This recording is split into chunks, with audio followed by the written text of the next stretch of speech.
gotta have these conversations because we need somebody to lean on, man, during these tough times. Had a homeboy call me one time, say, hey man, I'm struggling. And I said, yeah, man, my bills. He said, well, yeah, that's what's going on. And I was like, I'm not asking for money. I'm just saying I'm struggling too. Yeah, let me borrow $20. Didn't I just tell you I'm struggling? But yeah. And we'll actually move time as a real thing. Definitely. And another thing, for everybody keep telling me to put them on, y'all stop asking me that. I can't put you on. I'm trying to put myself on. We don't know everybody. You know him, you know her. We don't know. Look, ladies and gentlemen, where my arms of the angel. We know them, but we don't know them. Yeah. We know. Just like Martin and Rerun. Remember that episode? Hey, with what's his name? The Barnell Hill Show. Oh hey, yeah. How many times I invited you to my house? No. How many times you actually showed up? Never. What happened if you showed up to my house? I'll probably get sprayed.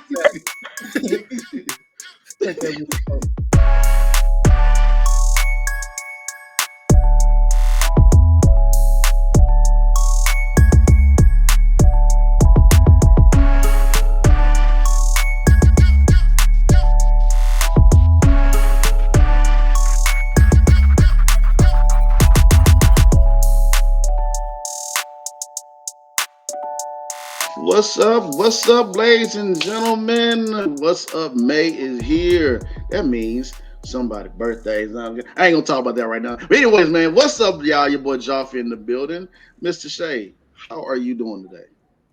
I'm doing pretty good. I'm out in Memphis, so I'm having a good time. That's good. That's something about out there with the Elvis Presley fans out there. Oh, thank you very much. Thank you very much. Dude. Oh man, it's funny, man. I was out there a couple weeks ago, man. Shout out to the good people out there in Memphis. Chris, what's going on today, brother? Feeling pretty good, because you know why? Because I'm a black actor. And I'm going to tell you like this. I'm a black actor. Of course I can play younger than I actually am. I'm a black actor. Of course I'm going to bring my own hair and makeup products to set just in case. I'm a black actor. Of course I keep my slavery costume in the closet for those good old slavery roles. I'm a black actor. Of course I'm going to be the only person of color in many creative spaces. I'm a black actor. Of course I know how to bug out my eyes and say, yes, sir, thank you, sir, no, sir, for those good old slavery roles. Of course I'm going to see the same set of black actors for the same roles because we're the same type, even though we're not really the same type. Of course, when the breakdown says open to all races, that means white, but I'm still going to audition. Of course I can rap. I'm a black actor. Of course I can play thug number 2. Nick. I'm a black actor. Of course I can tap dance for those good old slavery roles. Chill out on the slavery stuff, man. Yeah, I think I just need to talk to my agent.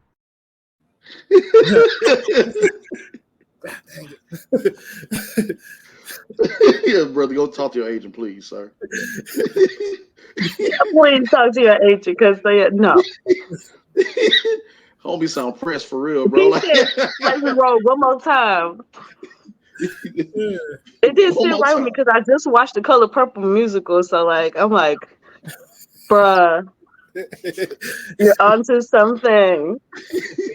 Well, what's that Tony Baker when he said that every time in slavery movies, why they always take their head off when they approach somebody like, yes, ma'am, if we'll be so kind to just let it go on down this road, we're just gonna stop by for supper just one time and we'll be on our way. We want no trouble, man.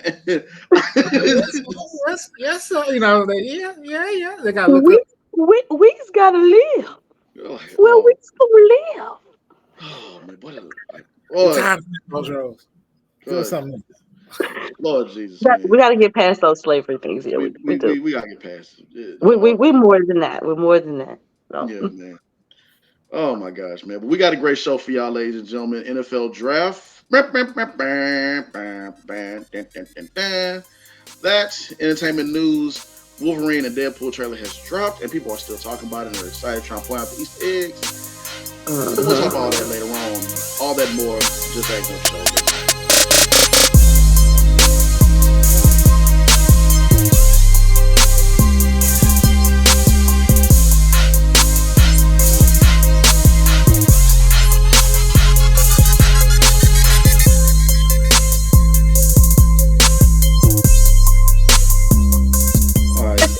We back? We're back. We back on. You got- Okay. So yeah. So I'm sorry, y'all, ladies and gentlemen, but if you could please like, share, comment, and subscribe to our channel, then our podcast be on our way down the street. Now, we just want a couple more subscribers, please, man. Just a few more. While James doing that voice, follow, like, subscribe, because yeah. Please comment. Please comment. Yes, sir, boss. That's all we need. We be on our way down the street, dude. All we want is some sup. I'm sorry, I'm sorry. You gotta give more. You gotta give more anguish. Anguish. You gotta get the eyes. Sir, we don't want no trouble, sir. Now, all we want to do is just get here and get our podcast off the ground now, sir, and we be on our way down the street now. That's all we want. With no trouble to you. That's all we need.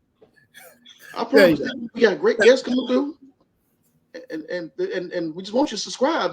We had Kareem Grimes on last week, Miss Yolanda Ross, and the Yellow Riddle, and people be on Power and Marvel, and we be on our way. That's all we want. We just a couple more subscribers and write down the comments and share with your friends, and we be on our way. I promise.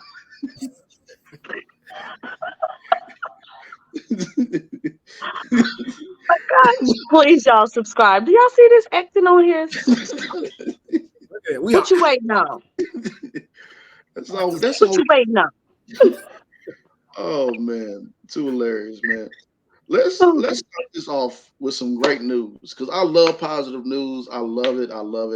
And I love seeing fathers show up for kids who don't have fathers, man. Out there in Dallas, as I pull up the article, there was a certain school out in Dallas. A school in Dallas asked fathers to attend a breakfast for young boys who didn't have fathers of their own. More than 600 dads showed up. That's awesome. Yeah, man. Let me see what the name of the school. I'm trying to find the name of the school. At Goodable. I guess that's the name of it. Trying to read it. But yeah, we focus on making the world better. Join 50,000 people just like you. Use Goodable. Oh no, that's the app. But yeah, I love this. You seeing men, help young boys to ties, give them advice, talking to them. Man, this is dope. I love seeing that. I just love it, and we need to see more of this in our community. So let's start this off with a cheer, man.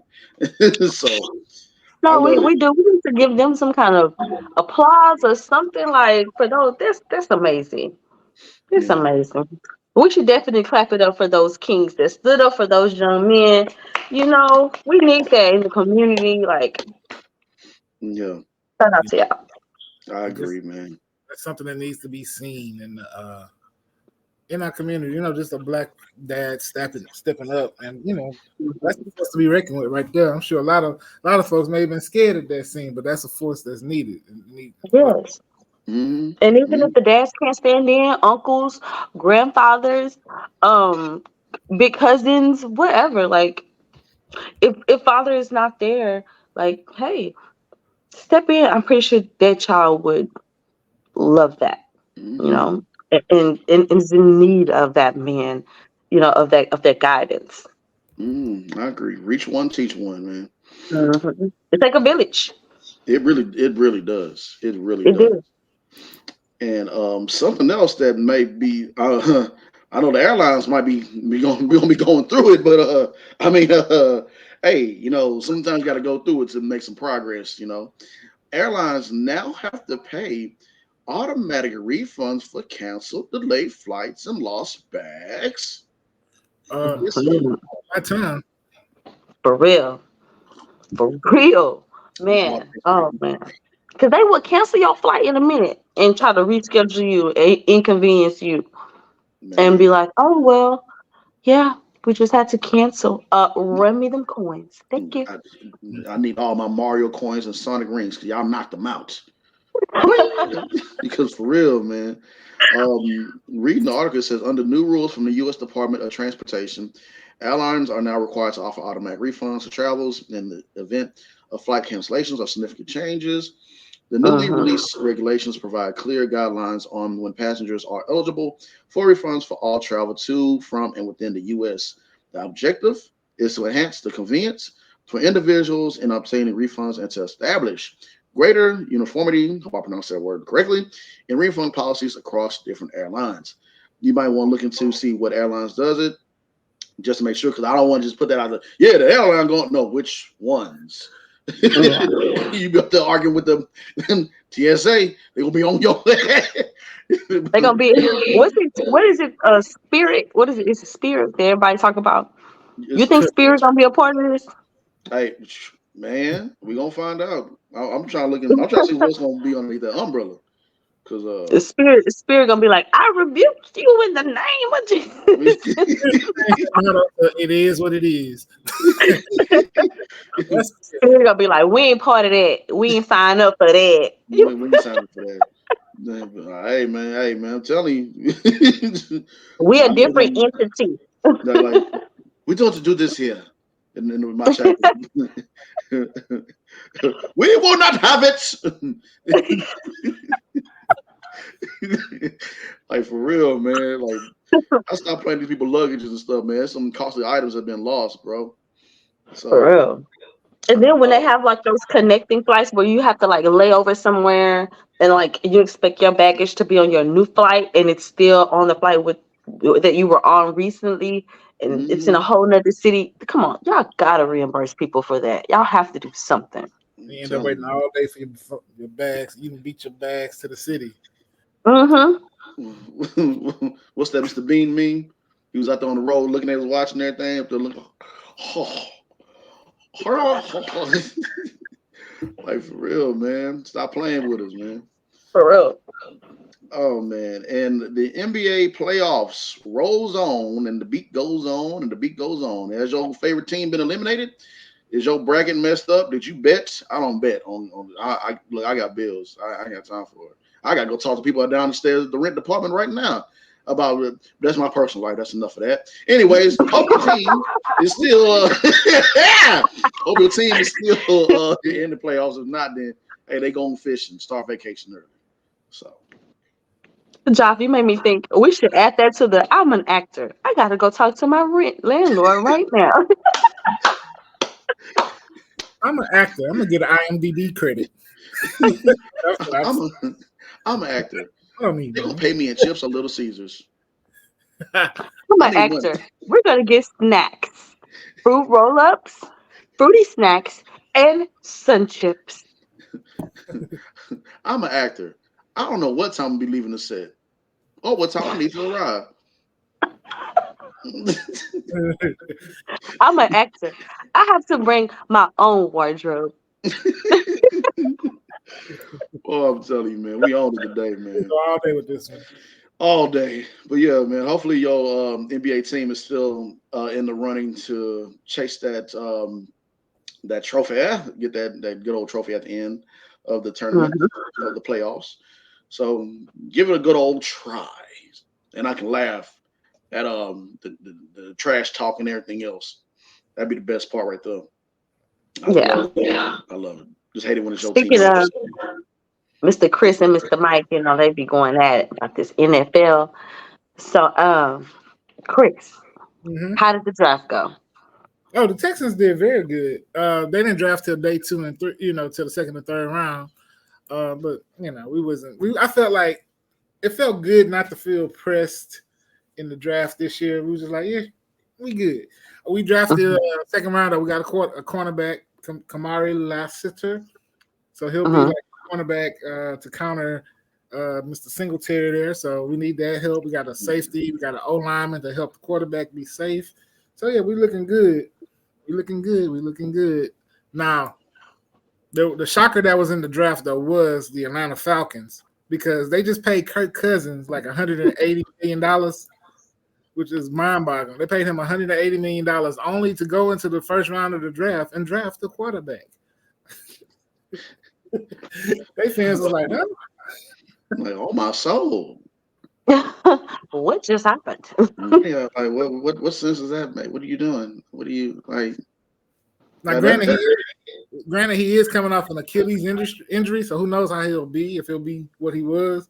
But still, y'all just paid this man 180 million, 90 guaranteed. You know what I'm saying? It's like y'all went and got a quarterback, so that's like a slap in the face. That's weird. That's awkward. We're gonna Politics. The plot thickens. How do you tell somebody I want you to hurt him get healthy without telling them to hurt him get healthy? We're gonna pay you this money, but we got this quarterback sitting right here. Yes, you don't come through. That is stupid. How you gonna? No, I'm sorry. My bad. So wait, did the Steelers get somebody good? You know, I didn't even bother to look up. I hope Mike's watching this. I didn't bother to even look up who the Steelers got because I didn't care. When their time came up, I went did my workout or something. I took a. I don't even know who they drafted. I ain't looking at the Steelers. Goodness gracious. We're gonna hear from Mike about that. Oh, we are. Trust me. And another thing, you respect the Steeler Nation. Right. It's all out of love and respect. No, I ain't no respect here. Ain't no respect around here. I'm sorry. Disrespect. H-time all I hear you. I hear you because I don't really know nothing about the Steelers like at all, and I'm not really like a real big football fan. So I just kind of go with the Saints and Houston. Boom. There you go. All right, ladies and gentlemen, we're about to get into the Critics Corner, so don't go nowhere. Stay locked into the Just Acting Up Show.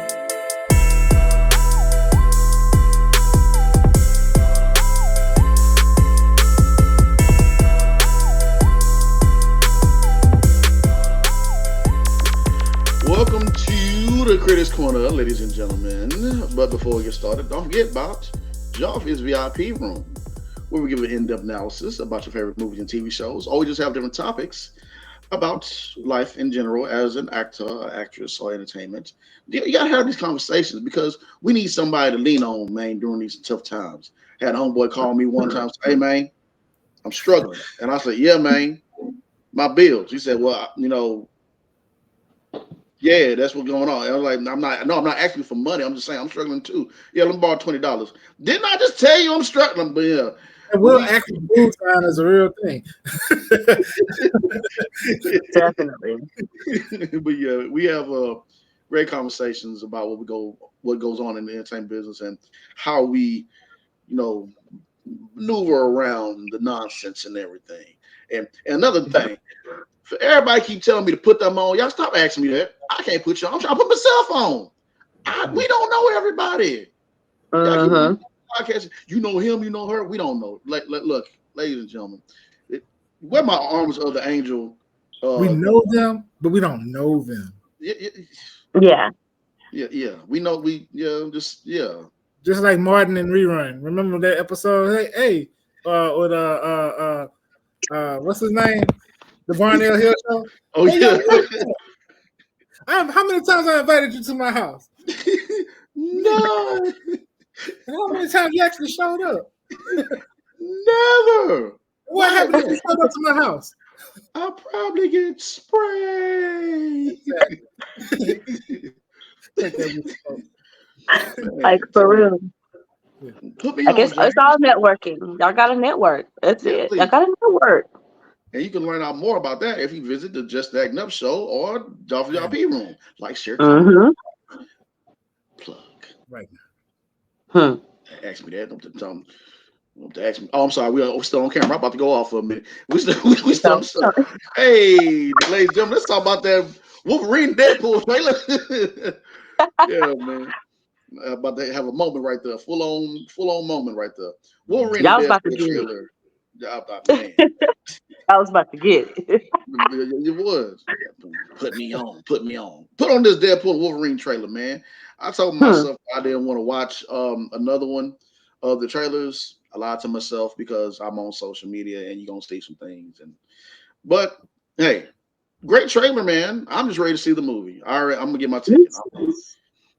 I'm Oh, I sorry. can't wait to see it. To see Yeah. Wolverine in his original costume. As Yeah. he should. That was Yeah. cool. That was cool. Yeah, the yellow and blue one. That was dope. I'm looking forward to it. Like I said, it's.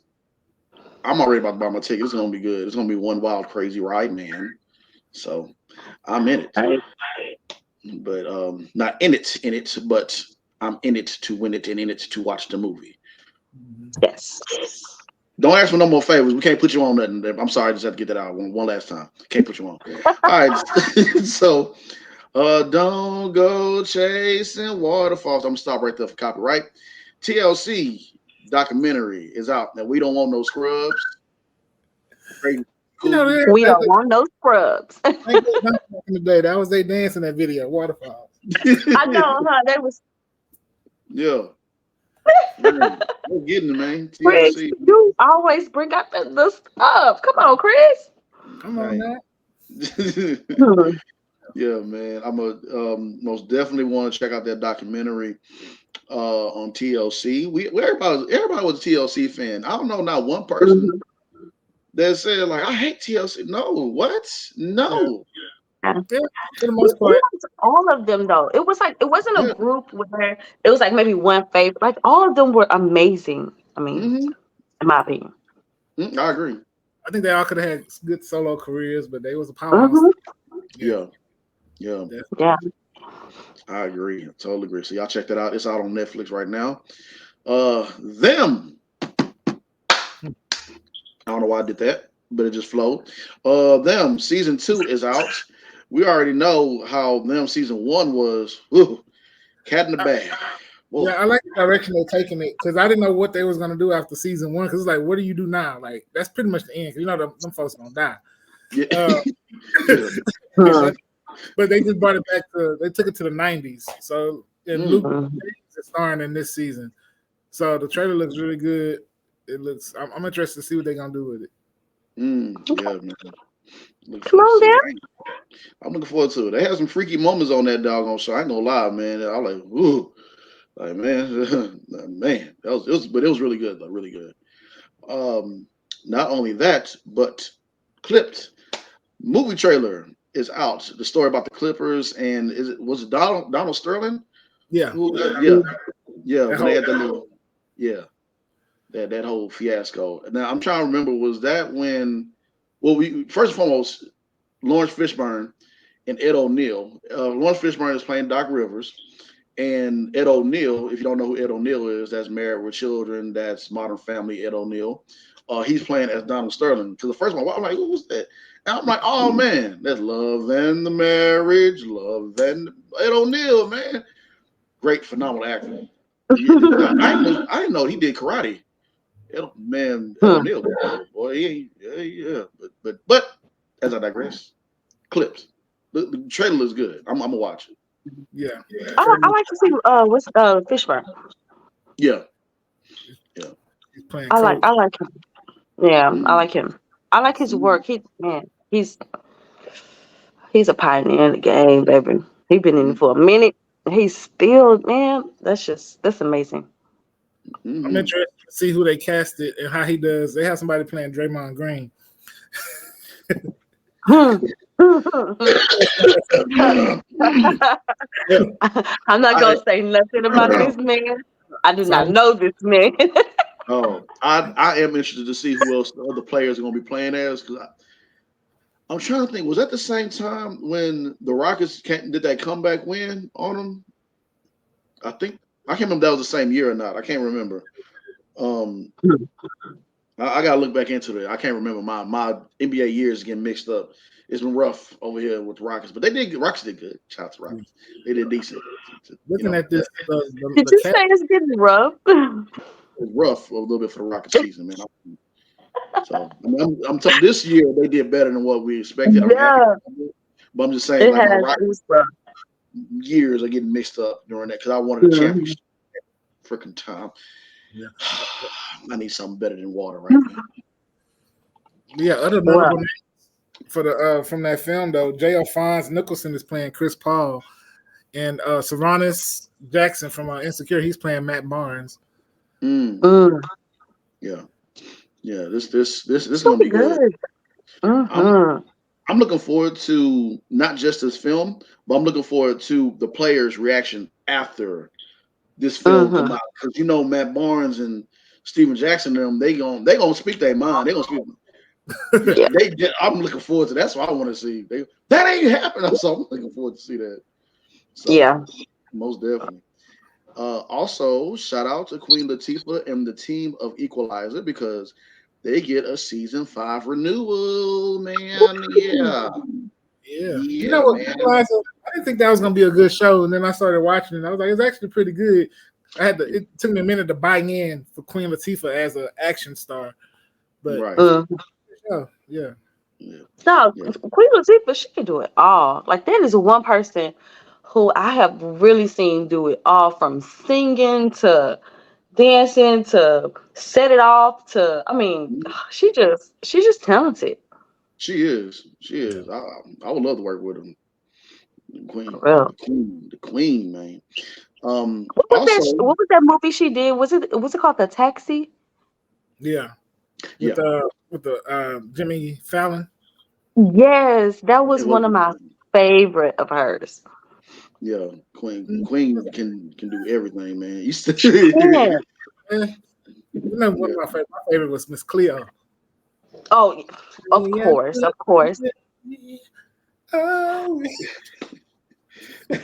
I said one of my favorite, but that's one of my favorite that she did. Like, oh man, like her showing her, being versatile and everything. Her range and everything. Yeah, man, don't put that on. When he was singing, when he had to sing to drive. Oh yeah, I remember that. I think that was probably like my favorite part. Yeah, funny, too funny, man. And also on Hulu, Black Twitter, there's actually a show coming out about Black Twitter, with your favorite memes from Black. You know how we are. We all got the memes out there. We be playing around. We gonna make fun of something. We don't take nothing serious. Yeah. Trendsetters. We're trendsetters there.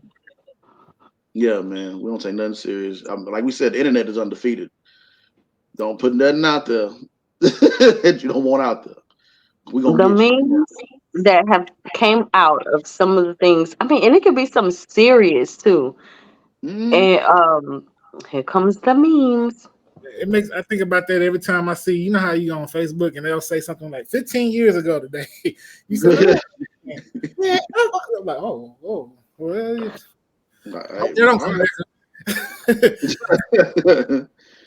Oh man, so yeah, I'm definitely gonna be checking that out. There is a certain suspense horror-ish type movie coming out. It's called Blink Twice. Now, let me tell you something, man. There is a reason. Movies like this is the reason. What you got? What you about to say? No, she had Blink Twice. Oh, there's a reason why I tell myself when I go to, if I do go to a party, it's a certain limit of what I do, because I want to be aware. We're gonna leave that other stuff back then. Oh, see, that's why we don't blink twice. But yeah, it's a certain limit of what I tell myself. Hey, stop or leave or don't do this or don't partake. Anything look weird, like I said earlier, we don't do that here. No, we will not have it. But on Blink Twice, Channing Tatum comes up to two young lovely ladies and say, "Hey, we're gonna have a party over on my private island. Come on, ladies." And they went, and now they're regretting it. I have a question. Yeah. Did you say private island? Yeah. As in, you need some help getting there and getting back? Yeah, in the trailer, they take a plane, and then they have drugs, and they drink, and they have good food and good wine. And there's like people like having bonfires and s'mores and nothing but people run around half naked and stuff with bikinis and stuff. And yeah, it sounds like one of them islands, and that you can just do whatever you want. Whatever you want. Don't go. That's my message. Yep. I'd be like, no, because for one, Mhm. I've seen too many movies. Then listen, I'm not drinking what you serve it if I can't see it being served. But two, I'm not taking nothing from nobody. Nope. I'm watching my drink like a hawk, and I'm not. I'm leaving early. I'm leaving early. Yeah. Yeah, man. I'm Gotta telling you, keep it look. on the safe side. I'm for real, man. Like all paradise, everything looks all good. You out there dancing with friends, smile. Hey, it's chicken wing. Hey, this is drink. Ooh, drugs. Blink twice. Hey, man, where we at? They could have laced the food, you know. They For be cooking. real. Yeah, man. But I'm just saying, no Diddy. This sound like a no Diddy situation. man, telling you, Hangover the worst way, man. It comes out in August though, and it's being directed by Zoe Kravitz. So Mm, yeah, by Zoe mm. Kravitz. I'm gonna check it out. I'm gonna check it out. It comes, like I said, it comes out in August, but the trailer already dropped. And I'm just saying, like, man, look, and they said before the summer hit. So I know whoever, everybody talking about y'all trying to enjoy y'all summertime. Mm-hmm. Hey, man, y'all need to go out there with some caution. Yeah, I'm just saying, for real. come back, everything, one of your kidneys missing. For Hey, how real. Like, seriously. I didn't have one of this scar before I left here. the, like you wake up in the dog. What was that from Hangover? Woke up and the tiger was in the bathroom. Yeah. And a random chicken was in a room in there. Like, what is going on here? Like, nah, man, I don't want no more of those. Wake up with a tattoo on your face. Yeah, yeah. You wake up married to somebody you don't even know. What happened? Like, who I Oh, got but the married? one in Bangkok, Yeah. Oh, yeah. Oh, man. I'm I'm telling. just saying. I'm just saying. Yep. I'm just saying. Like, y'all. I'm all about having a good old funky good time, but you best be careful. I like to be To a coherent. certain extent. Be coherent if I'm having a good time. Me and my Never, friends just That's want why to have you a gotta good. bring your bodyguard. Yeah, you know me. what? My You 35th, gotta bring your bodyguard and stuff. it was just like my When I 35th. go out, I have the boys with me, and my brothers don't play. You damn right. Because Hmm. I remember I've had a hangover. I remember my 35th. I remember I had a party and the owner was like, "Yo, you know this turns to Latin after hours," and I was like, me and my friends was like, "Hey!" And I woke up at home. I was like, "What the?"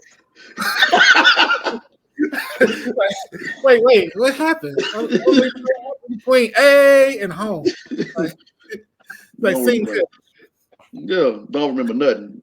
Find them pictures. Somebody in a got doggone goat mask doing some "Hey, strange you was things. fucked up last night." Like, what? Like, what? What happened? Man, you remember that And goat? there'll That be man. no pictures. No. There'll Never. be no pictures from what happened. You'd be like, "What happened?" 10 years Nobody knows. later, what is this? There's a man in the goat mask with a pride up there going like this, shit like that, and he's about to get you. Like, excuse me, sir. Me and my podcasters want to come on through, have a nice good on time, and then we be on out our way out the door. We don't know no diddy situation, sir. This we want nothing. We want nothing to eat. We don't know what you got laced with. We just want to go on about our way. We'll be just Thank you. fine. We Thank you. even before we even get there, we ain't even gonna play around like that. Yep. For real. Like, hey, like, Bring my own. Bring my own. yep. Hmm. Oh Well, you man. know, we be having them big purses. I have all kind of snacks in there. Mm-mm-mm. That was just come Subway prepared. sandwich. Come prepared. Oh man. And in other news, people are excited, not just because Kiki Palmer and Scissor will be in a film together with, I think it'll be directed by Issa Rae, but Hmm. also with Kiki, the rumor has it that she is now in the MCU. Oh, that's The dope. Marvel, yeah, this rumor saying that she's Kiki in Palmer. Marvel. Yeah, it's Okay. rumor saying, yeah, Cool. it's a rumor out there Hmm. saying that she's a part of MCU now with the upcoming X-Men coming out. If she plays Storm, like three people I say play Storm. If you the Wonder Wise, what's her other name escaped me? Tika Sumter or Kiki. If you get Kiki, Any one of those three will do. There's a few more others out there, but if you get them, okay, bet. So we're gonna see what happens. That'll be dope though. That will be dope.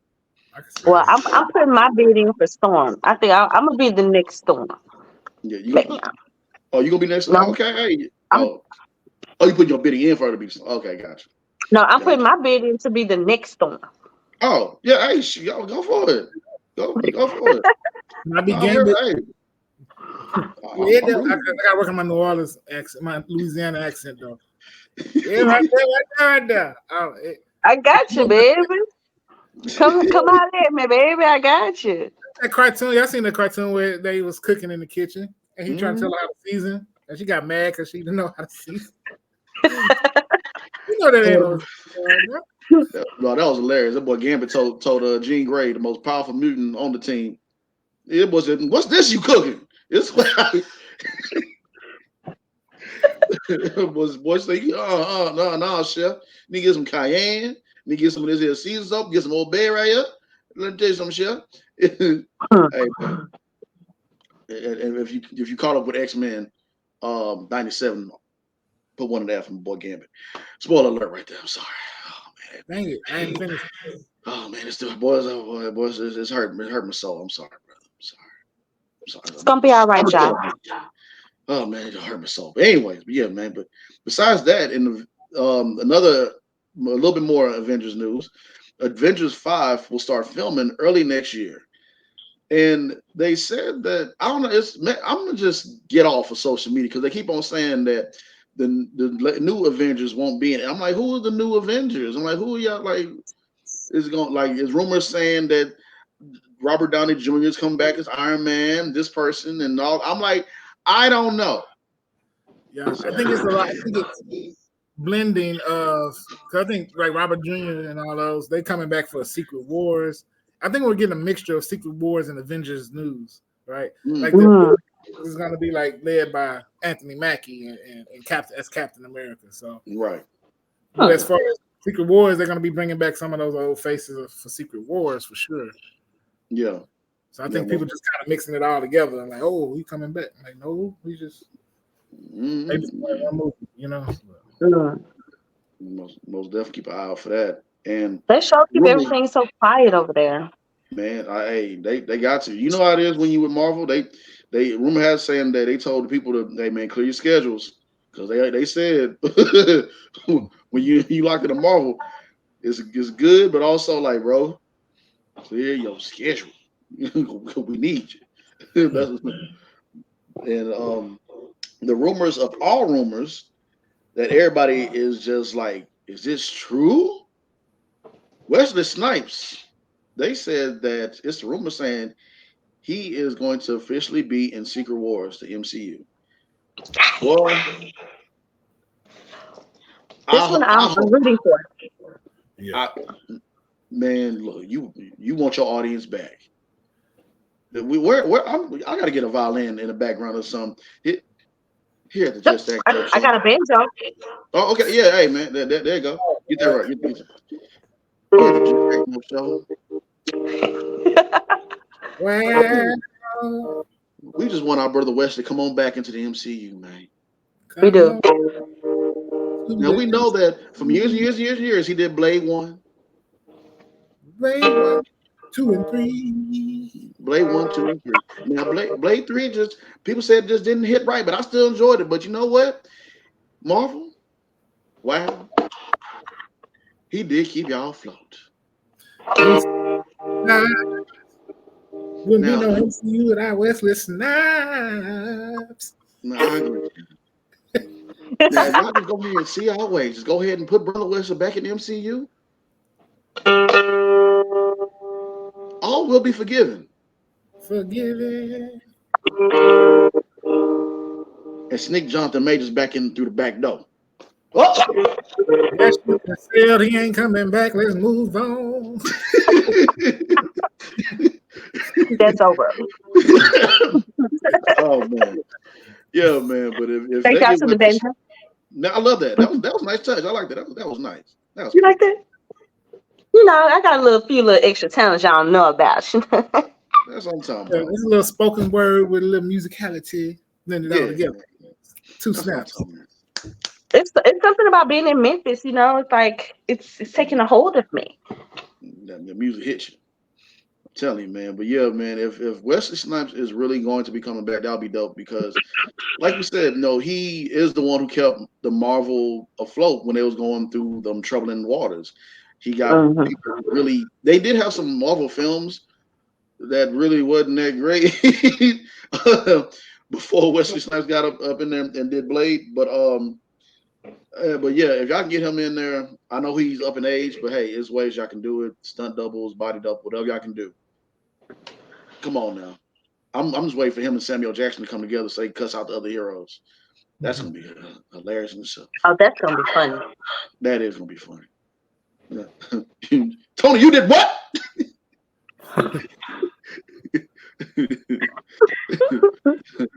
Hulk smash. You smashing what? Take glasses off. Who you think Everybody's gonna be covering up their kids' ears. Well, you know, before he go there though, he'd be like, "Excuse me." He always does. But what's that meme that they made when Blade was talking to the MCU characters? Well, look at the way you dress. You ain't ready to roll with this. What you want to do? Like, look at you. I just give me that moment, man. But yeah, we'll see what happens with that. But shout out to Wesley Snipes. Very, very, very great actor. Amazing actor. Ladies and gentlemen, we have a very special guest coming to Just Acting Up Show. Of course, we'll be coming through. So stay locked in to Just Acting Up Show.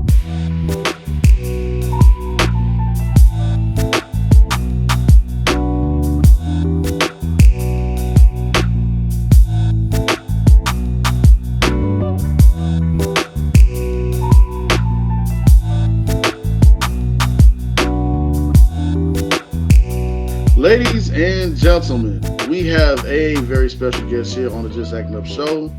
I'm trying to get all of them. I'm trying to get all his attribute, everything right. Director, writer, producer, content creator, and artivist. Cool. Man, that was good. I had to do it, bro. I had to do it. Thank you. I gotta also say husband and father as well. So gotta acknowledge that. How you doing, brother? I'm doing well, man. How are you?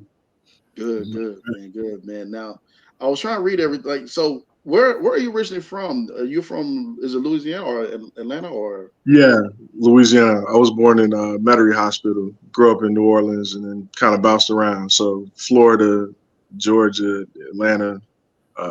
Left Atlanta, was in the music business, went to New York, then LA for the film business. So been all around.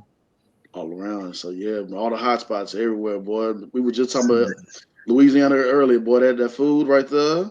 Oh yeah. Oh yeah, man.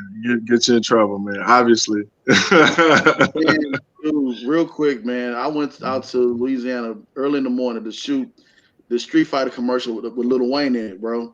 And okay. It was like, wow. Man, it was like 5. Yeah, man, it was like 5 something in the morning. I had to be there around 7. I go to the gas station and I'm just getting something to drink real quick. This lady had some hot links and boudin right on the front register. You're like, oh, don't mind if I do. Yeah. It's kind of like Texas, where you could go to you go to the right place at Third Ward, you'll get some hot links in an egg roll, in the gas station. It's the same kind of thing, So you might end up with some gator meat. Let me get up out of here, man. But it was smelling good. Right. I hit my nose, the aroma. That's funny. Man, I'm telling you, I was struggling, bro. Man. But yeah, man, let's go ahead and get into it, man. So, what was the first film, or who inspired you to start your journey on becoming a director? Man, I was trying to get out of the music business. Really, I didn't know what I was going to do. And so I was trying to get out of the music business, and I ended up There's a couple stories. I try to pick the short one. I met Spike Lee. That's the short version. And he gave me some advice which I've never uttered to anyone to this day, and I wouldn't say what he said. He would deny it, I'm sure. I've actually seen him deny it. So, but he gave me some advice, and it was some hardcore advice. And that was like the first person who was like, anybody I had, met in the business that had accomplished anything on that level. And then at that, I was a fan. I was a huge fan, so I, watched, obviously Do the Right Thing. In school days, Malcolm X was a big thing for me when I was in high school. I was probably as part of my Artivist side. I ended up leading a walkout when Malcolm X premiered. So all the students, the students, man, I think that was my senior year. We walked out of school. We walked out of class midday to catch a matinee, led by me, to watch Malcolm X. So that was my moment of protest. So yeah, but I mean, I kind of, I grew up in the South. School was very different at that time for us. That's an even longer story. So I'm gonna try to stick to what you guys ask. No worries. Like I said, this is a platform where you're able to express yourself however long you want to go. Got you. But we want to right now give you your flowers early because we know you were granted a doctorate in film and media studies. Is that correct? Yeah. Thank you. Tell us more about that moment for you. Oh, okay. Yeah, I got a call. I remember I was just sitting in my office, just trying to figure out some stuff for the day, and I got a call. I think at first it came from my manager too, and then he was like, "Yeah, you need to expect a call." And then I got a call from Dr. Robinson at Harvest Christian University in Dallas, and they were like, "Hey, we really, are amazed by your work and what you've done over the course of your career, and how would you feel about receiving an honorary, doctorate degree for film studies?" And I was just like, "What?" And he was like, "Well, yeah, that's part of it. We also have a presidential award for you as well for lifetime achievement and a medal for community service from Joe Biden." And I was just like, "This is crazy," you know what I mean? And so I ended up with 3 awards. Ended up, obviously 2 awards in the degree. And so it was a fantastic thing. Ended up going down there and having a ceremony and a graduation. And so I received a medal and the certificate as well for lifetime achievement. And man, it was crazy. So I was really honored. Yeah, shout out to Harvard Christian University for that. Yeah, man. And Dr. Tu Lewis as well. Yeah, man, that's a beautiful story. I love that. I know, like you said, you got that call. You was like, "Wait a minute, hold on. You sure you got the right person for this?" Right? Oh yeah, man. You like what, about 12? How many years in the game you been in so far? Oh, I mean, over 2 decades now. So I've been in the game for a minute. I think my bio doesn't, depending on what bio you read, it's not caught up. But yeah, man. So I've almost 22 years. Come on now. And so, and I mean, honestly, I'm a street dude too, man. So I came from, a lot of different stuff, hustling and, getting in trouble and just all kind of stuff. So I never thought, I would be here at all or to be honored, so a lot of this stuff is mind blowing from that standpoint. Amazing, brother. Amazing, man. So 2-part question. When you were in the writing room, what inspires you to create? And also tell the world, what is an artivist? Gotcha. I love to be in more writers' rooms. Things are very different now, especially with the pandemic hit, and then with the strike, things have changed a lot. And so a lot of deals, a lot of things weren't coming back. I was actually I've written on a couple shows. Both of those never really did much, and then I ended up on this huge show right before the strike, and then the strike hit, and that was like my first time I'd be like exec producing and writing something really, really, really huge. And since it's not out, I can't really talk about it. But yeah, it was just one of those opportunities where it was missed. I'm sure something will come back around in God's timing, but just in general, writing for me, whether it's just writing scripts, which is mainly what I've done for a long time, is written a lot of projects and written for people, and so the writing process for me has just always been something that I really enjoyed, really love it. Writing in the writer's room is different. It's a team, but it's still a lot of fun. And I think to me, it reminds me of filmmaking. Filmmaking is very, what's the word? It's a partnership in a way, and it's a conglomerate of different people working together as a body. And so, that happens in the writer's room. People are throwing out ideas, and one of those ideas is going to stick, but only one person gets to write that particular story when that happens. But writing for film, it's you, unless you're partnered with somebody, which is really, I think I've only written with one partner once in terms of the film.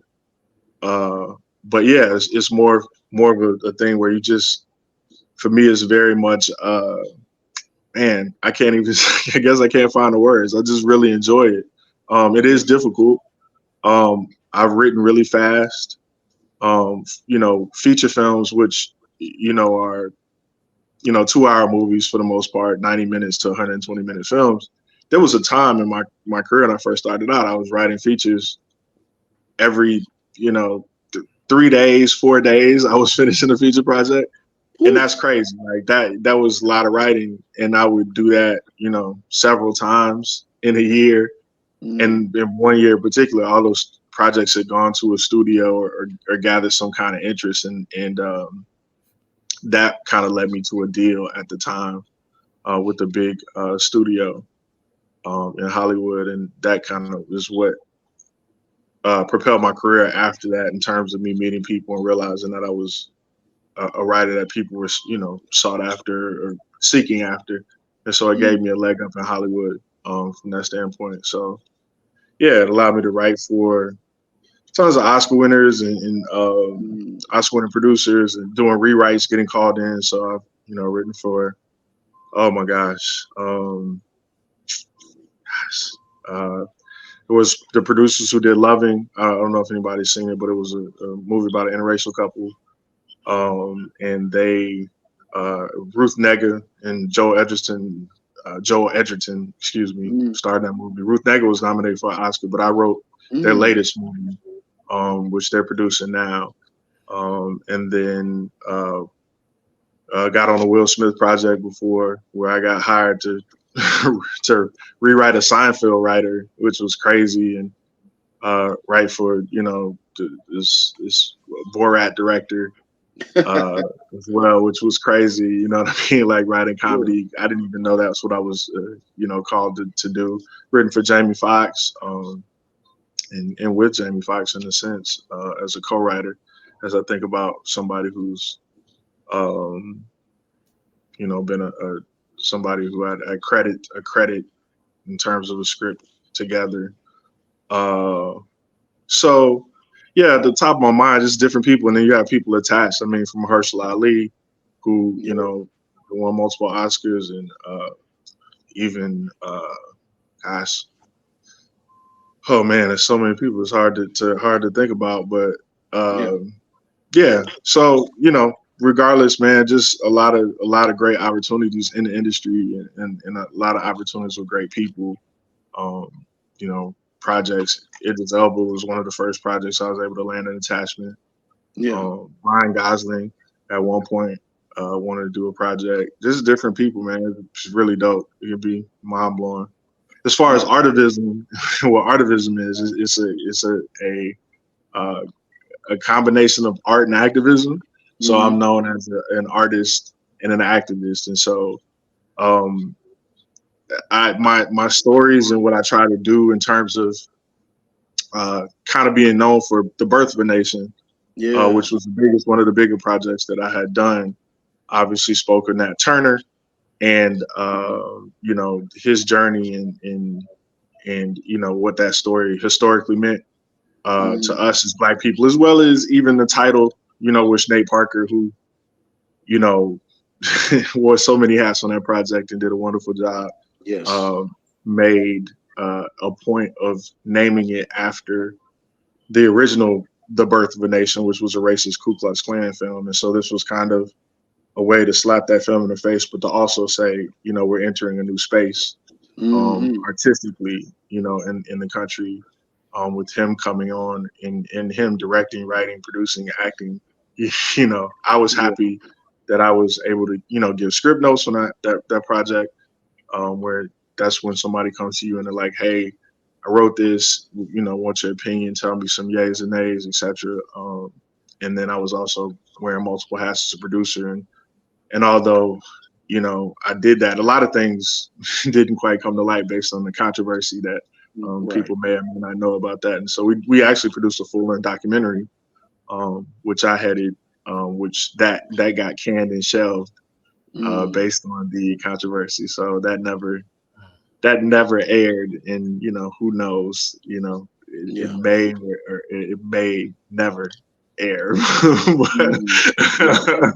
but yeah, I mean, it was a real amazing experience. And I mean, I've worked with the Tamir Rice, his family, particularly the Tamir Rice Foundation, Samaria Rice's mom, and co-wrote his story actually, and was producing his story, which landed at a big agency and got a lot of buzz in terms of artists. I think the industry is kind of slowed down in these kind of projects, and so who knows if it'll see the light as well. Been circling some other prominent people. Some I can say, some I can't. But Medgar Evers' story was working with the Evers family. I wrote a pilot for him and was working on the feature film as well.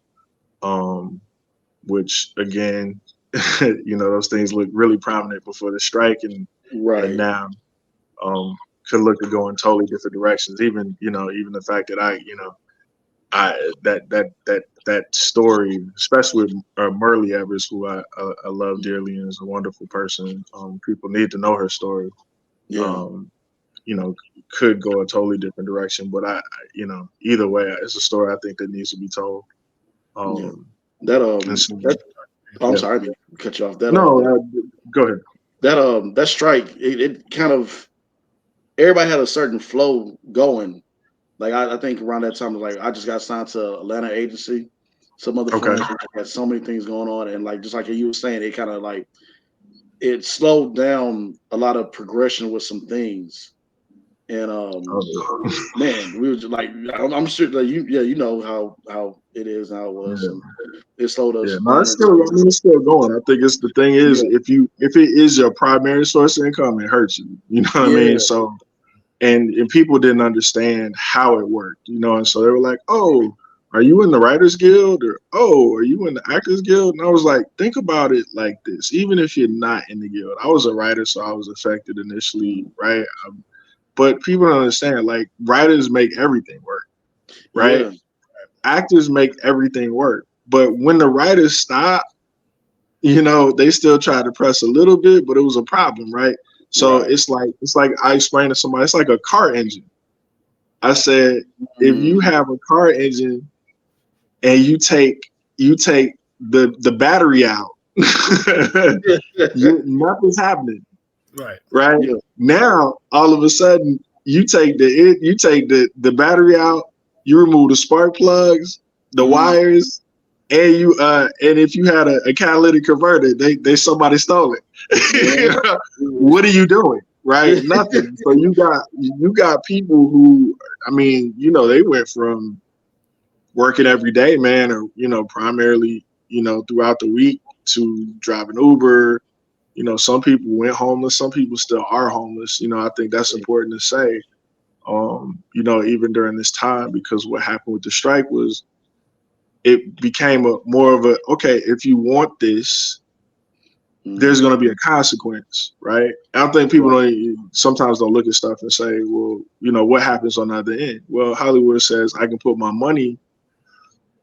opportunity in a chokehold because you put our money in a chokehold, right? So you want more money, that's not going to mess up my situation. You're not going to take my Lambo. You're not going to take my private jet time. You know what I mean?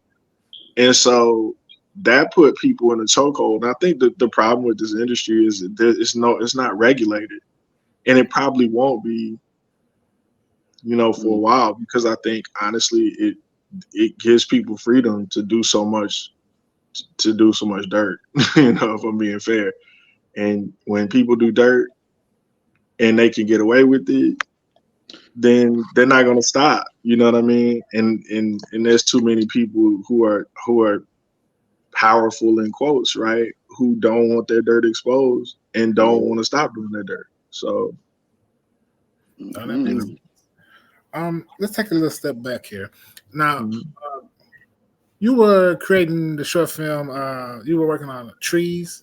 I believe you mentioned that you wanted to tell a story without it sounding too preachy. So, do you feel like some films miss the mark or lose their audience when it goes that route into like trying to preach a certain message down the audiences?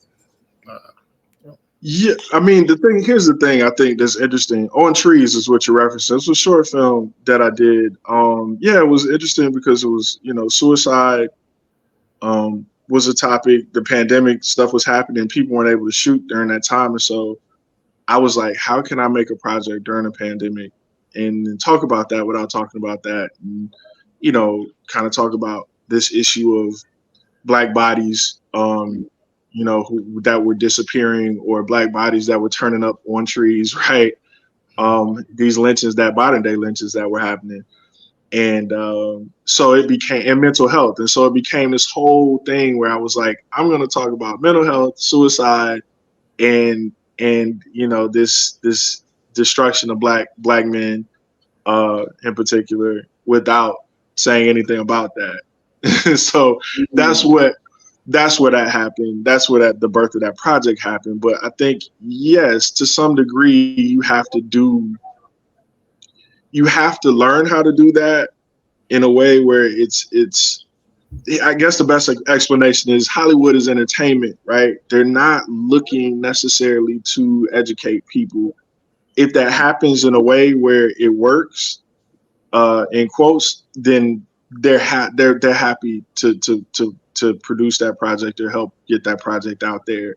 The thing is, specifically with us Black people, it's something about us. I was just having this conversation the other day. It's something about us where we inherently don't want to do anything creative unless there's an outlet where we can give something back from it. It's some kind of message, right? Some people are better at doing that than others, but you just don't find it. I mean, if you think about the funniest person, of our, at least in this generation, I think would be Dave Chappelle, right?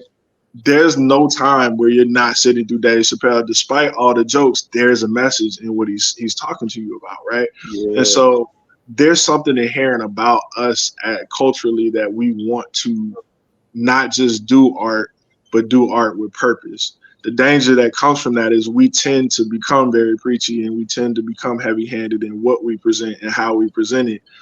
And Hollywood is dealing with escapism. So, ever since the theater started, the picture show, etc., that was the idea that the everyday person could go to the movies and disappear. I got off my job, or my blue collar job, or my corporate job. I'm taking the wife or the family out, and we're going to watch this film and forget about stuff, right? Yeah. So that's the idea of like a Citizen Kane, or Casablanca, or and that's the reason why you can get Gone with the Wind and it be entertaining to them. You know what I mean? Yeah, You be right. like, this ain't entertaining to me, right? what's up with Mammy? Like, you know what I mean? Like, this is, and so there's a thing for them where, again, it's not going to be necessarily an educational thing. They may drop some, there's an angle where they can address an issue within a film that's solitary, right? And then it can be seen as, oh, they addressed this worldwide issue in this project, but they're not going to do that, right? And so it's a really interesting formula from that standpoint. But the bottom line is, I think the best way to combat that is, one, to truly learn the craft of filmmaking and what that is, which is something I teach, and really like big on that is like getting especially Black people to understand how to make good films, what I guess the elements of what good film is, the things you need to know and understand, and even encompassing that into making films as an artivist and what that means. If that's what you want to do, here are some examples of films that are artivism and why they work, right? I mean, there's a film that is really off the wall. Gosh, I forgot. It was with Lakeith Stanfield. It was really weird. Hey, he was the telemarketer. I can't remember the film. I should be embarrassed. Sorry to bother you. Yeah, Sorry to Bother You. And it's not everybody's favorite film, right? I'm not saying that film is not, you may hate that film. Some people do, some people don't. But it had a lot of commentary, in the film that wasn't necessarily like, you were like, okay, wait, I didn't see this coming, right? Yeah. And so that's an example of artivism. But I mean, again, so is Do the Right Thing, right? Yeah. And so there's different aspects of these kind of films and what they look like. Get Out was one, right? It's another example of that. And so they happen. You just have to be careful. I think when the police shootings were it's not even that they weren't prevalent. And I know, at least for me, we grew up, and I'm sure anybody who's grown up, around or within the inner city, police shootings is something that happen all the time. You know what I mean? And so, but, obviously with the age of social media and having phones, people recorded this and it became a thing. So I think the people who weren't exposed to that, specifically Black people who weren't exposed to this, thought it was something new. And so they started flooding Hollywood. Every movie was about somebody getting shot by a cop. And it was like, okay, how many movies are you going to be able to do like this, right? Yeah. And to be honest, we probably could do a ton. I always bring up the point with the Jewish culture, right? In terms of the current Jewish culture in Israel. And obviously, you have to be very delicate with topics. But the bottom line is, I was like, how many on average, how many Holocaust movies come out a year? And people have no idea. I mean, last time I checked, and this may be a couple years ago, I think the number was between 63 to 73 different Holocaust projects come out every year. But if you start counting the number of films you had on specifically Black police violence, you probably don't get past it firsthand, right? There's something about us that exhausts people, right, in terms of trauma, which is why, hey, slavery, get over it, right? 9/11, never forget. You know what I'm saying? And so, yeah, it's just there's something about us that exhausts people, right? Our culture is loved, but it's also hated. So, yeah, I agree with you. I totally agree with you. And which leads me to the next how you spin activism, art and activism into one. And I also want to talk to you about when you created the film. I know the short film called Fate. That was that based on a true story? Yeah, absolutely. Yeah, Fate. I mean, Fate was another. It was a specific act of artivism. I was working with a community center in LA at the time, I got a call saying, "Hey, can you help us with our kids here?" A former employee had worked for me at a time, was now running this community center. Genesis Lopez is her name. Shout out to Genesis. And so she asked me to come to KYCC, which was a Korean youth community center, right? And so she asked me to come to KYCC, where these young Korean kids were, who I love all of those kids. They're halfway grown now. A lot of these kids are in college. Even, I mean, somebody probably graduated by now. But yeah, they were high school students at the time, and it was a marijuana prevention program. And to be honest, I was just like, in LA, marijuana prevention just seemed very strange because it was legal, you know what I mean? And so it was just a thing where it was like, this is going to be a difficult job, you know, trying to teach kids, you know, to stay away from marijuana in a place where it's legal and it's social, and people just, you go outside and somebody's smoking a blunt right in front of you, or just walking, you know, in 7-Eleven or something. So it was very different culture there. And so initially, I honestly kind of felt like this is silly, but I'm up for the challenge. Yeah. And I started doing some research. And I stumbled across the story of a gentleman, Fate Vincent Winslow, who was locked up in Angola, you know, penitentiary in in Louisiana. Mm-hmm. And so obviously that struck me, you know, being from Louisiana, it struck me. Research on Angola has struck me. I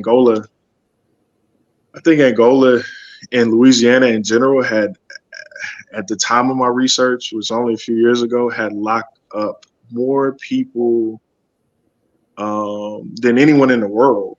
Like they were the leaders for incarceration around the world. And so it was very scary. And what made that more scary, once I got into Faye's story, was finding out that the place where I was from and why people were getting so, you know, at least one of the reasons is what people don't know is Louisiana has Napoleonic law. I don't know if you guys are familiar with that. Are you familiar? No. Yeah, nobody is. So they have laws that govern their state different from anybody else, right? Mm-hmm. So their laws don't apply the same as federal laws or state laws anywhere else. And it allows them to do things and change things. So in the case of Fate Vincent Winslow, he was a homeless guy. At least at the time, where I came into the story, he had been homeless and was sleeping on the street, I think in and out of a center, but at that particular time was sleeping on the street and was looking for some food. He was like hungry. Basically, he was pulling a Ludacris, trying to get some chicken and beer, you know what I mean? And he ran across a undercover cop. And the undercover cop said, "Hey, do you know where I can find prostitutes and some weed?" Mm-hmm. And Faye, they were a highly, you know, it was an area where prostitutes were, everywhere. And so the joke was like, look around, there's prostitutes everywhere. You know what I mean? But I can get you some weed. You just need to give me $5 to go get it for you. And then you give me the money, but I'll be your go-between. I'll get it for you because I need some food, right? So if you give me $5, I'll go get it for you, bring it back, right? Mm-hmm. And so I can get, you know, some churches and something to drink, right? Mm-hmm.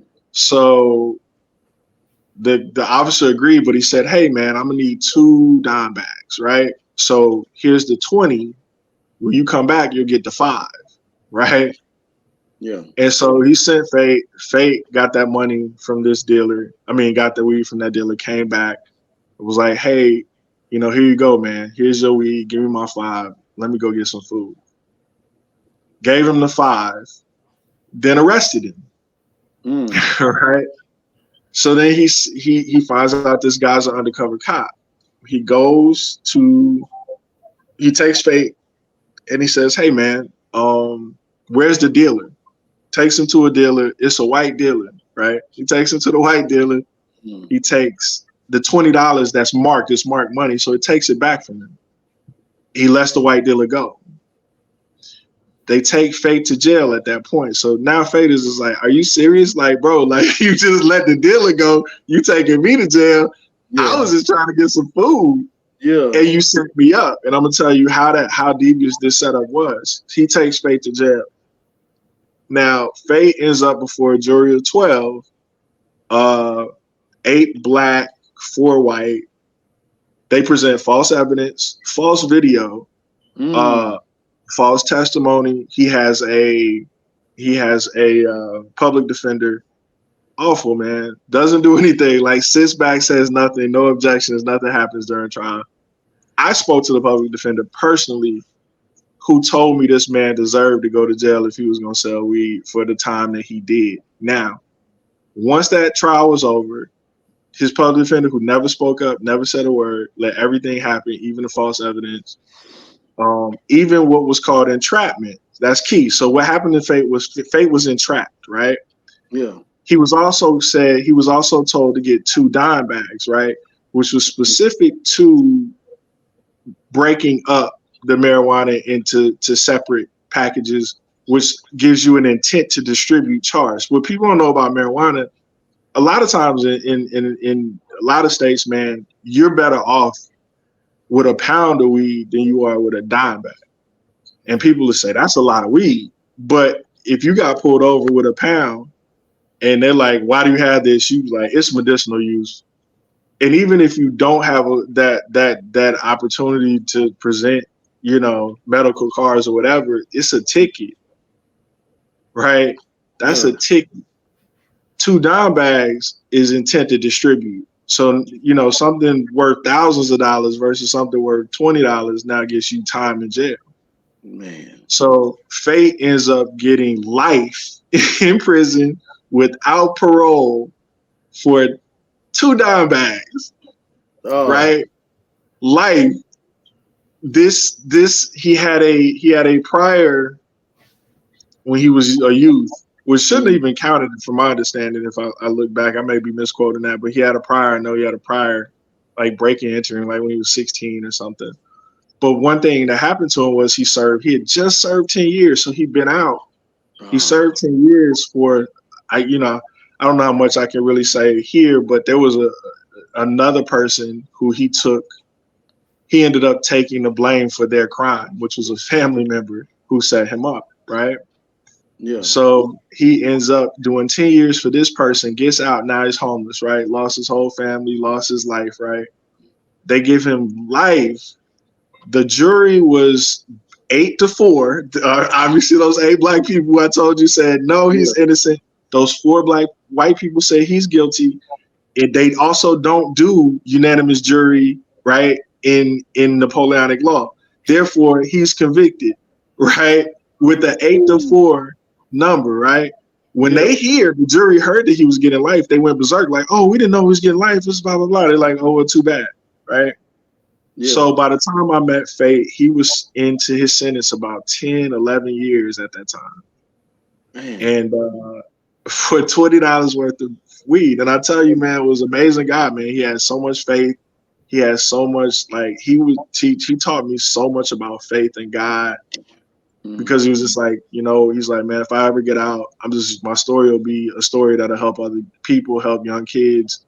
But God, has shown me that he's still willing to bless me even here and keep me even here. And that would, like, dude, he would just light up my faith in terms of hearing him speak, right?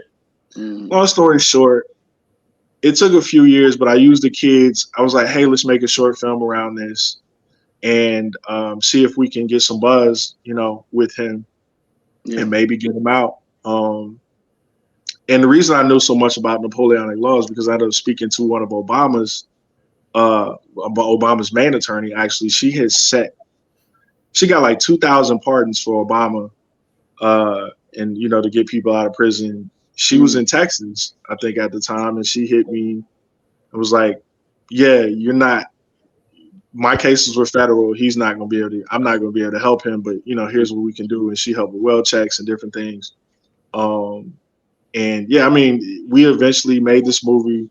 That movie started getting around. We made a campaign, got like 60,000 signatures on this campaign. We got to Governor Edwards.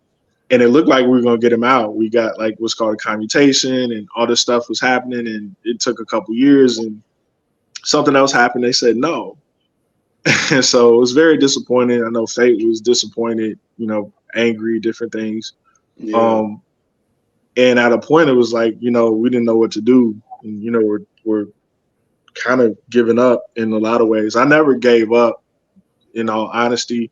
There were other people, a woman he would write to who would send him stuff who was like interestingly, I think she was like a marijuana activist. So she had been connected with, I don't know, there were 50 cases across the country like this, like his or similar. And she became good friends with him. So she was a good support system. Nonetheless, he would write me every once in a while. I write him. I helped him find his daughter. He had a daughter who thought he was dead. Her name was Faith, which was also crazy. Reconnected this daughter with her father, which was, a very amazing thing. Ultimately, somebody saw the movie and went to the Innocence Project, which I'd already been to, but nothing happened. But I guess the right time, man, this person saw the film, went to Innocence Project, shared with them. They got, their attorneys involved and ended up getting him out of prison.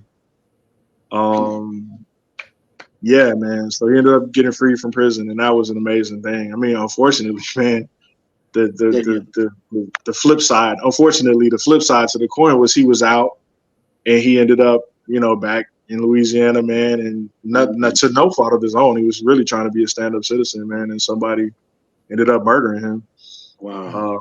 Robbing him and murdering him, man. So that was devastating for me, for the kids, for his daughter. So it was just, it was kind of, I kind of felt like, oh man, I should have, he was better off in jail. Like it's crazy when you deal with these kind of things and you're like, you want to help people, man, and then the world has another agenda. But yeah, man, rest in peace to Faith Vincent Winslow, man. That was one of my proudest moments, I think, as a filmmaker, was helping free a man from prison, from doing some art. Yeah, man. You did your job well, and shout out to you for doing the research and helping that man out right there. And putting that faith and everything in you, and it's, you did a lot, man, and that's why I like talk to you about your films and everything you've done, because everything's been different from what I've read and seen and researched and watched. Like films like Lou, Jim Rat, and Bones, Faith. Trying to butcher this is Reveal. I think that's another is Reveal. Revly. Yeah, that's a real old one.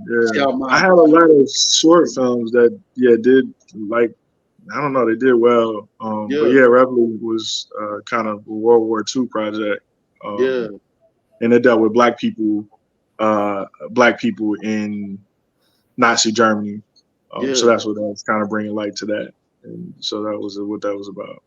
Yeah, man. You've been doing some work, brother, and that's why we're happy to have you on the show, because we come across a lot of there are phenomenal independent filmmakers, but there are some other ones, no shade towards them, but we see that they make this, they stay in that genre, and we do need that of their genre, the same thing, but we also do need to see something different, and what you're doing is totally different, where you putting a message behind it and you showing some real life problems and some real life things with people that are real, and we need both of them. And the way how you tell the story, but also, like I said, not come off too preachy, but to get the message across.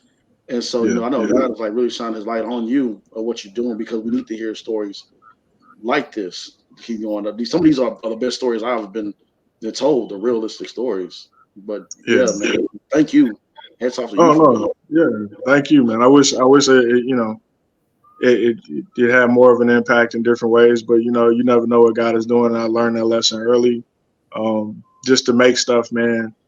And I've said it, in different interviews, and I know I'm in a different season, but a lot of times people ask me why I do this, and I say sometimes it's for the project, sometimes it's for the person, sometimes it's for both, And so I used to be in the music business, and I remember, man, there was a time when I was a rapper, and I would tour.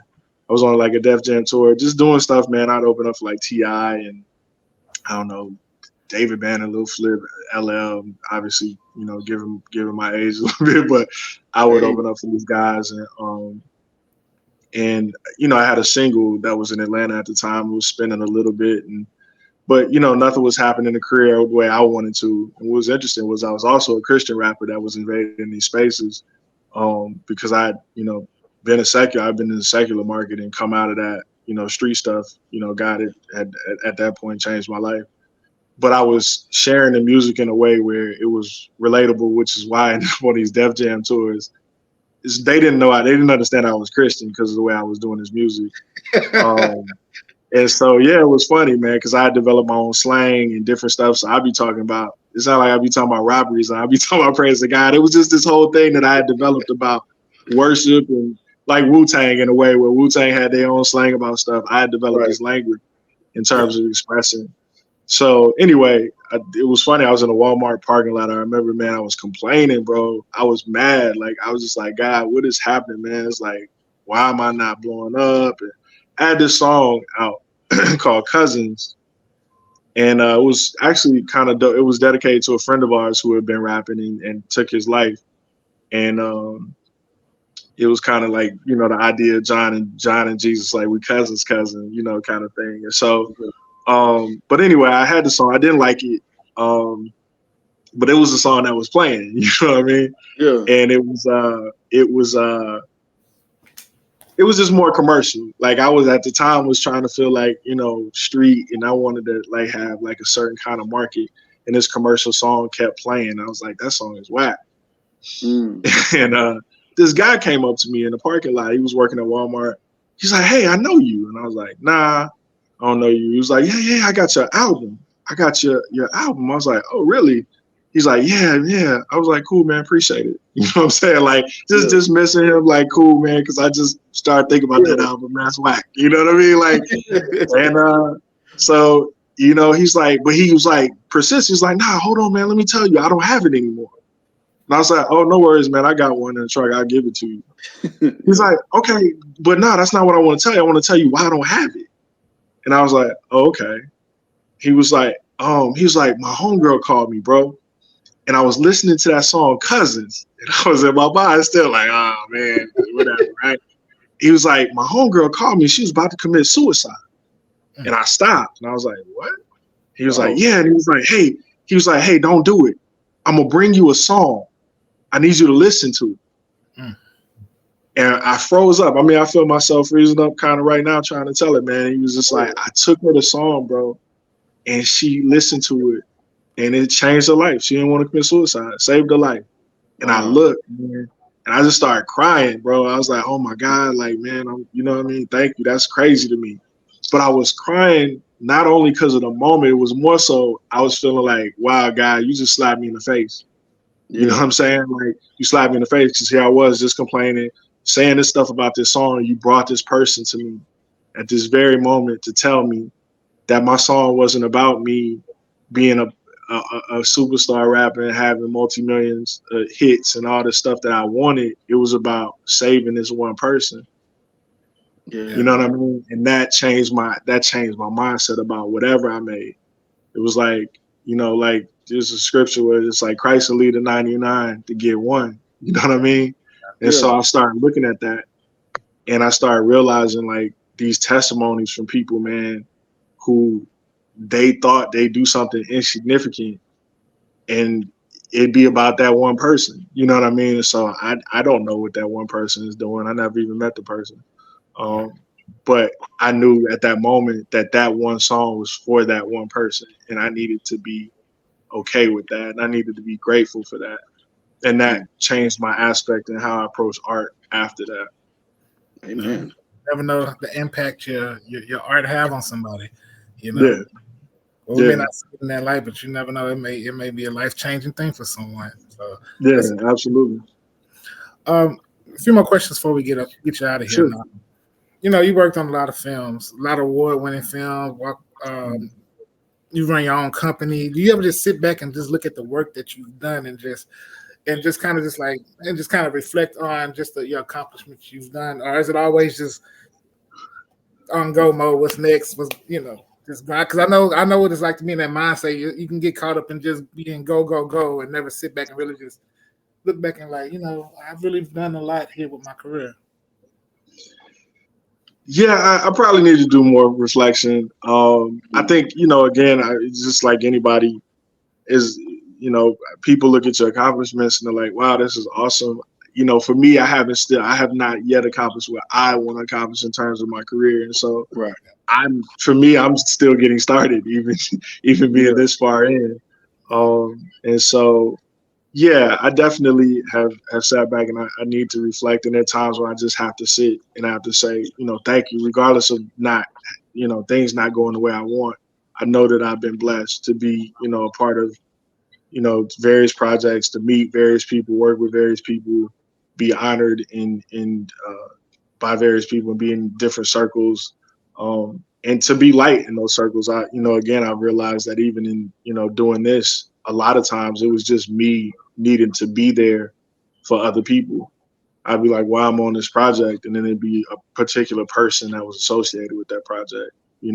I even feel like Birth of a Nation was that. I was that for Nate, you know what I mean? And a lot of other people there were like, Nate would call me to pray, man. Like, he called me to pray. I mean, I remember Nate called me into a room with all kinds of execs and superstars, man, at his crib.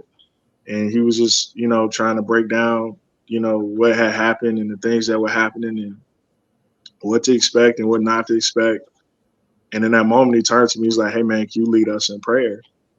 And it was crazy. And I was just like, okay. And I started praying. But not only did that happen, then the Holy Spirit came. And the Holy Spirit came. It was just grown men crying over each other and praising God. And I mean, there were atheists in that room. You know what I mean? There were people who like never experienced God in their life. And I remember this one particular exec, man, from the studio came up to me.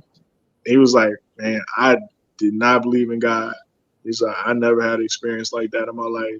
He's like, this shifted something in me. Like, I can't. He said, I might, he's basically saying I have a long way to go, but I can't say that God isn't real after this. Man, come on. You know what I mean? It was kind of crazy. You know what I mean? So it's like those things are the things I take a lot of pride in. And those are the things I try to reflect on so that I don't get caught up in what I want, what I don't, what I don't have yet in this point in my career. Because, yeah, there's so many things that I have coming and things I want to do or things I, desire to do. People have no idea, and I feel like I believe this year and this season things are starting to roll, especially since I have a new project starting out this year in Tribeca. Nice. So I'm excited about that. Nice, man. That's very inspirational. Just to hear. That's how I met Chorus was, actually through we go to the same church, Higher Dimension out here. Yeah. And just learning how to navigate the industry, as a Christian man, that it's because there's so much that's in this industry that comes with that, and it's just like so it's inspiring just to hear that, being able to be in those spaces and have those moments. Yeah. So yeah, thank you for Yeah, sharing. I mean, God has kept absolutely. I was like, God has kept me, man, because I look back even with that. I mean, I was around Diddy, I was around these guys, and I'm like, God kept me in situations. I remember I was rapping, man, at that time, doing tours, doing stuff, and working for Diddy, and I didn't say nothing to him about rapping. Like, my mouth never opened. Like, God kept my mouth closed around him about rapping. I didn't say nothing to him about that. And, I always wondered, I was like, wow, Bad Boy Entertainment. But, as stuff progressed, and I heard things, I was like, oh, really? Like, oh, now stuff is coming out. You know what I'm saying? Yeah. Obviously, but it's just like you have so many things, man, so many situations where you're like, why God? And then you're like, oh, that's why. And it's happened time and time again. Time and time again. I'm telling you, man, he has put me around so many people and their lives will fall apart. And I was thinking I was supposed to connect with them. And he's like, nah, I'm not opening that door. And I'd be like, why? And then next thing you know, they on the news. I'm like, oh, man. Oh, I see why. Man, dude, I'm telling you, man, God will provide a way and show you some things. We just talked about that earlier. God will show you some things, man, and He protect you. man. But we know, like, you met some heavy hitters, the Nate Parkers, the Mahershala Ali's, the Ryan Goslings, the Steven Spielbergs, the everyone, and gotta give a quick shout out to your wife and your kids, because that's the backbone right there. That's everything. But all that would not be possible without God. And I know you got some gems, so many gems. But what's one gem that stick with you, that helps you along the way, that you can share with the audience? Man, life throws you a lot of ups and downs. You know what I mean? I think, like, I'll be honest, it's funny. Like, I couldn't even correct you, and I feel like now, even having this to say, like, I'm not married anymore.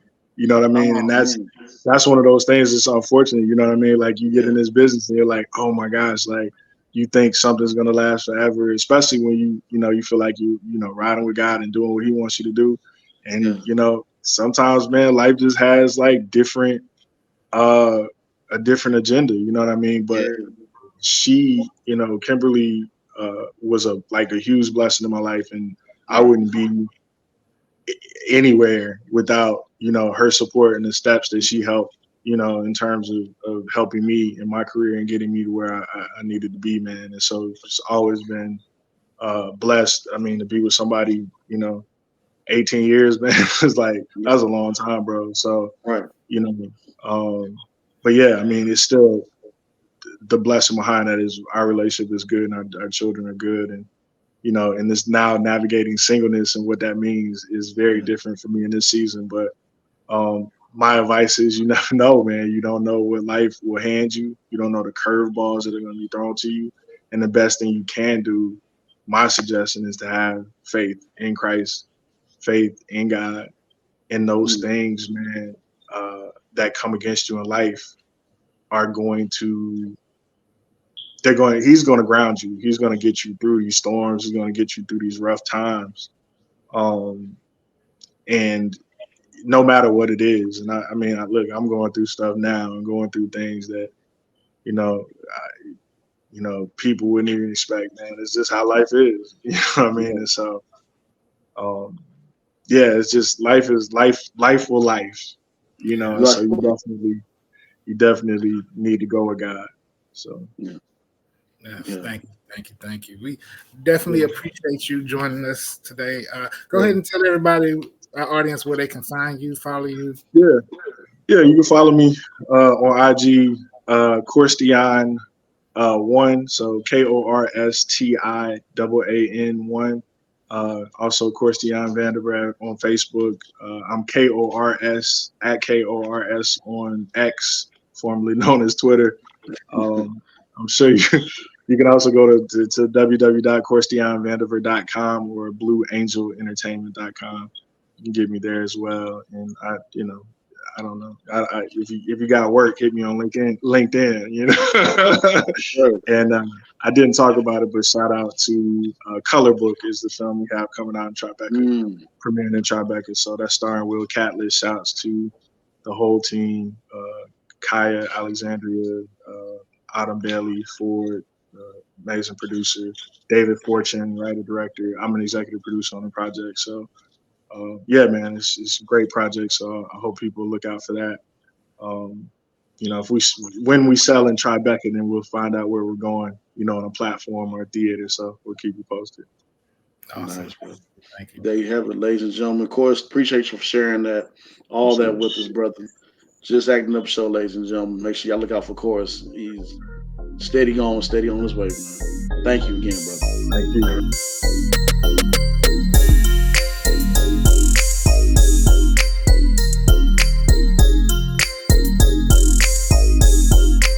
All right, people. Mike is not here to give Chris a hard time.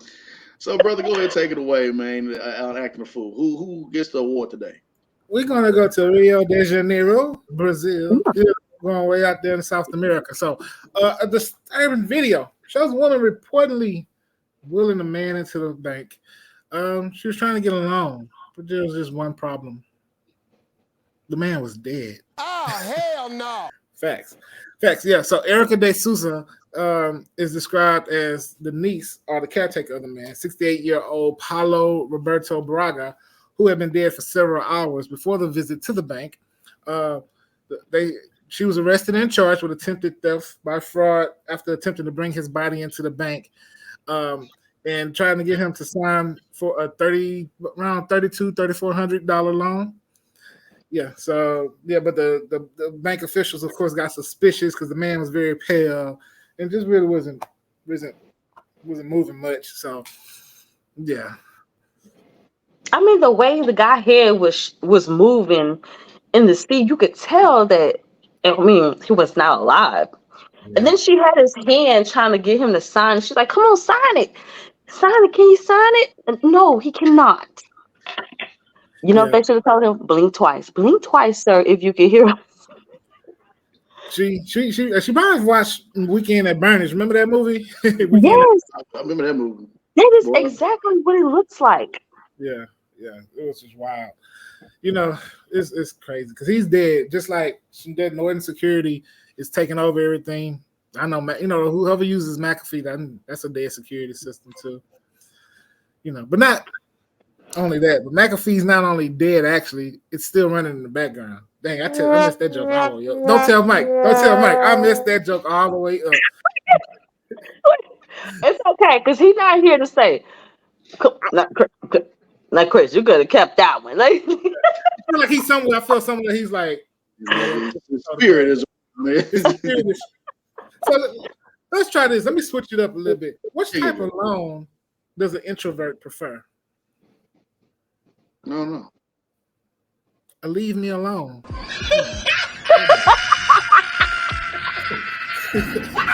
all right, come on, Willie Chris, come on.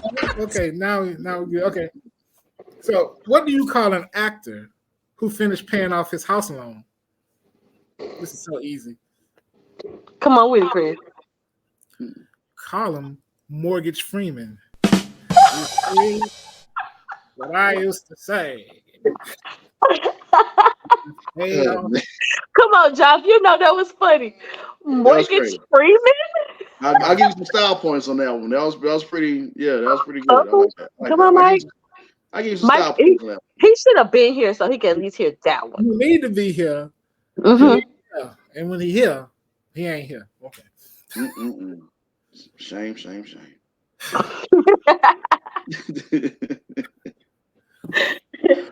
You're getting better every week.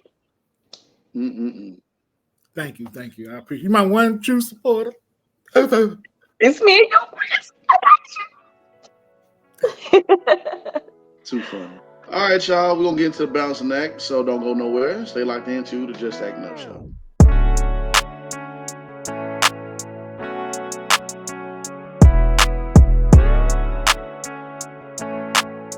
All right, good people. Welcome to the Balancing Act, where we give certain flowers, trophies out to individuals that you know, or some that you don't know. We just gotta acknowledge people. And I hope we can get this brother on the show one day. Mr. Jason Wilson, the author of Battle Cry. Man, he dropped some gems, man, and I love his videos. Very inspiring, very helpful for young men out there. But what is going to be taking place May 30th to the 31st this year, Gaylord National Harbor, the waterfront, St. National Harbor. There are tickets on sale now for Can We Talk? That will also be, it will start, can't talk right now. That's funny. And the title was called Can We Talk? Can we talk? Okay, I ain't gonna do it. I'm sorry. My bad. I'm sorry. For a minute. Okay, I ain't gonna do it. Can We Talk? Established by Taraji P. Henson. We will expose the misconceptions surrounding manhood and eliminate the path from suffering and silence to a life of strength and freedom. I hope to see you there. Visit the @BL Henson Foundation for more details. If Jason Wilson is there, Lemaine Rucker, you know him from certain Tyler Perry films. Let me see who else is going to be there. Dr. J. Kier Gaines and Dr. Marcus Mason will be there as well, if I'm reading this right. So it's going to be great. Like I said, we're all about positivity. We're all about, healing one another, not just for just everybody. We all need some type of therapy, some kind of way. This Mhm. looks like it's going to be a very great panel right here. Very great conversation, and I don't know if I can make it, but if you can make it, I'd say go. And shout out to Jason Mitchell, not Jason Mitchell. Shout out to Jason Mitchell as well. But shout out to Jason Wilson and Taraji P. Henson and everybody else on the panel for putting this together. That's awesome.